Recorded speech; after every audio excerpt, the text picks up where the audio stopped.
छत्तीसगढ़ के कबीरधाम जिले में मैकल पर्वत और घने जंगलों के बीच एक ऐसा वन्य जीव अभ्यारण्य मौजूद है जहां प्रकृति के साथ साथ रहस्य भी जीवित है। लोग कहते हैं यहां आज भी कई पुरानी किंवदंतियां जीवित है।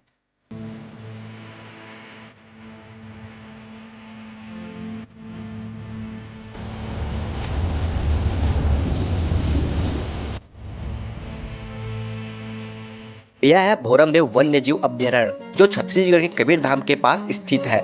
लगभग 352 वर्ग किलोमीटर में फैला यह अभ्यारण्य सतपुड़ा की मैकल पर्वत श्रृंखलाओं के बीच बसा हुआ है। साल 2001 में ऐसी आधिकारिक रूप से वन्य जीव अभ्यारण्य घोषित किया गया था ताकि यह समृद्ध जैविक विविधता और वन्य जीवों की संरक्षण किया जा सके। भोरमदेव की खूबसूरती सिर्फ उसके जंगल तक सीमित नहीं है, यहाँ की ऐसी पहाड़ी भी है जिसे देखकर ऐसा लगता है मानो प्रकृति ने खुद अपनी कला से उसे तराशा हो, जैसे किसी चित्र ने पहाड़ों पर पेंटिंग बना दी हो। और जंगलों के बीच बहता हुआ वह प्राकृतिक झरना इतना खूबसूरत और संतुलित दिखाई देता है मानो उसे इंसान ने नहीं बल्कि खुद प्रकृति ने बेहद सलीके से बनाया हो। यहाँ के घने जंगल, ऊंची पहाड़ियाँ और नदी किनारे बने रास्ते छत्तीसगढ़ के सबसे खूबसूरत जंगल मार्गों में से गिना जाता है। भोरमदेव अभ्यारण्य कान्हा अचानक मार्ग वन्य जीव कॉरिडोर का भी हिस्सा है जो बाघ और तेंदुए जैसे वन्य जीव को एक जंगल से दूसरे जंगल तक पहुँचने का प्राकृतिक रास्ता है।